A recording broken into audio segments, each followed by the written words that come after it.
မင်္ဂလာပါရှင်ကျွန်မဒေါက်တာပပအောင်ဖြစ်ပါတယ်ရှင်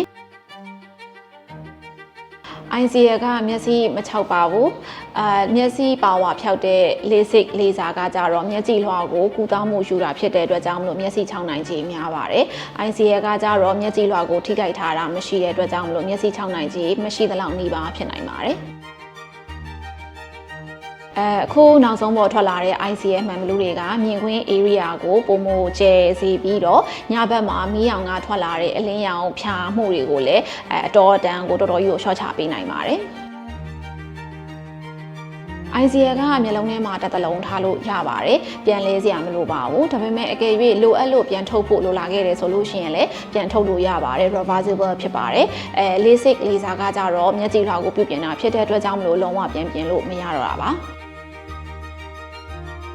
အခုနောက်ပိုင်းထွက်လာတဲ့ ICL တွေက UV filter action ပါဝင်တာဖြစ်တဲ့အတွက်ကြောင့်မလို့မျက်စိရဲ့ကျန်းမာရေးကိုပုံမအထောက်ပံ့ပေးနိုင်ပါတယ်